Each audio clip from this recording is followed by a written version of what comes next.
Hi 1950 రెసిపీస్కి స్వాగతం. నేను మీ అమ్మమ్మని. నేను చేయబోయే రెసిపీ ఏంటంటే పన్నీరుతో పొరుట్లా చేస్తున్నాను. అది చేసినప్పుడు చూసి మీరు ఇంట్లో చాలా ఈజీగా చేసేసుకోవచ్చు. 10 నిమిషాల్లో చేసేసుకుంటే పన్నీరుది పొరుటు బాగా ఉంటుంది. టేస్ట్ చేసి నాకు కామెంట్ చేయండి. పన్నీర్ పొరుట్లోకి వెళ్ళిపోతున్నాను నేను. ఇప్పుడు గ్యాస్ వెలిగించుకొని కళాయి పెట్టుకోండి. కళాయి పెట్టుకున్నాక ఆయిల్ 2-3 స్పూన్లు వేసుకోండి. ఆయిల్ వీట్ ఎక్కాక 1 స్పూన్ జీలకర్ర వేసుకుని అది కొంచెం వేగాక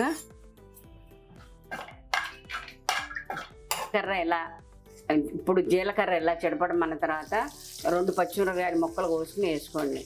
ఆ తర్వాత ఆనియన్స్ కూడా ఇట్లా సన్నగా తరుక్కుని వేసుకోండి. వేసుకున్న తర్వాత కొంచెం మగ్గనివ్వాలి. దీన్ని కూడా బాగా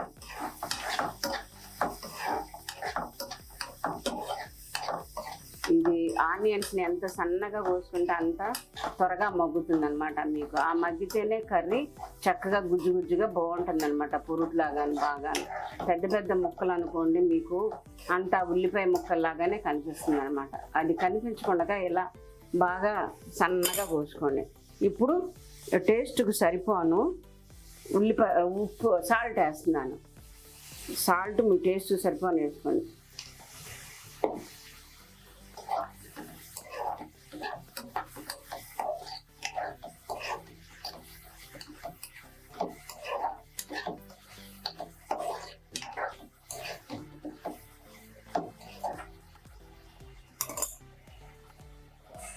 ఒక్క నిమిషం మూత పెడతాను అనమాట. మూత పెడితే బాగా మగ్గుతుంది ఉల్లిపాయ.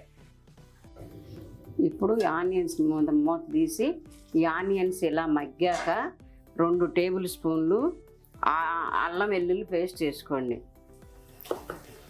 ఇది కొంచెం ఇలా తిప్పిన తర్వాత ఇప్పుడు ఈ టమాటాని పెద్దదైతే 1 కోసుకోండి, చిన్నవి అయితే 2 టమాటాలు కోసుకోండి. ఇలా సన్నగా ముక్కలు కోసుకోండి, త్వరగా మగ్గుతుంది అనమాట. బాగా మగ్గిన తర్వాత నేను వేసి చూపిస్తాను అనమాట. అన్ని పౌడర్లు ఇలా మగ్గాలి బాగాను. మళ్ళీ ఒక 2 నిమిషాలు మూత పెట్టేసుకుని మగ్గనిద్దాం. ఇప్పుడు ఇలా మూత తీసుకుని చూసుకోండి. చూసిన తర్వాత ఇలా బాగా మెత్తగా ఉల్లిపాయ టమాటా మగ్గింది అనుకోండి. అప్పుడు మీరు కారం కూడా వేసుకుని ఇగో ఘాటును బట్టి వేసుకోండి. వేసుకుంటే నేను మాత్రం 1 స్పూనున్నర వేస్తున్నాను. జీరా పౌడర్ 1/2 స్పూను,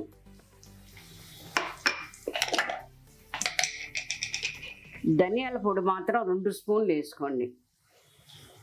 టేస్ట్ చాలా బాగుంటుంది అనమాట ధనియాల పొడి ఎక్కువ వేసుకుంటే. ఇప్పుడు కొంచెం ఇలా తిప్పేసి ఆ పచ్చివాసన పోయే వరకు కొంచెం వేయించుకోండి.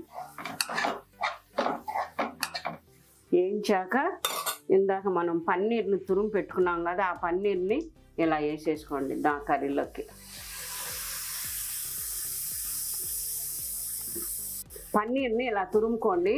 పన్నీర్ని తురిమిన తర్వాత ఇలా కర్రీలో వేసాక మీరు మరీ గట్టిగా ఎక్కువగా తిప్పబాకండి. తిప్పితే పేస్ట్ లాగా అయిపోతుంది అనమాట. పైన ఇలా తిప్పుకోండి, నేను తిప్పినట్టుగా. మీరు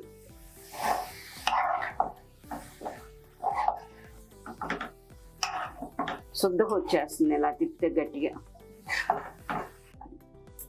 ఇప్పుడు మసాలా పౌడర్ 1/4 స్పూన్ వేసుకోండి, ఘాటుగా ఉంటుందని. తర్వాత కొత్తిమీర కూడా వేసుకుని కొంచెం వేగనివ్వండి. మీడియంలో పెట్టి వేయించండి. గ్యాస్ని మీడియంలో పెట్టి వేస్తేనే బాగా కలిసి చాలా టేస్టీగా వస్తుంది కర్రీ. ఏదైనా సరే కొంచెం గ్యాస్ని మాత్రం తగ్గించి పెట్టుకోండి. హైలో పెట్టుకున్నారనుకోండి మాడిపోయి అడుగునంత చాలా మాడిన వాసన వస్తుంది అనమాట. ఇలా వేయించుకోండి మీడియంలో పెట్టుకుని.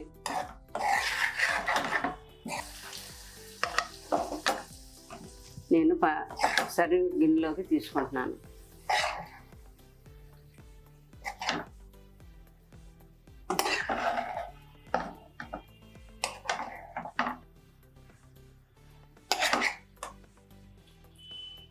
ఇప్పుడు పన్నీరు పొరుటుని నేనే టేస్ట్ చేసి చెప్తున్నాను. మా మనవరాలు పడుకుని ఉంది, నేనే టేస్ట్ చేసి చెప్తాను ఎలా ఉంది ఏంటని.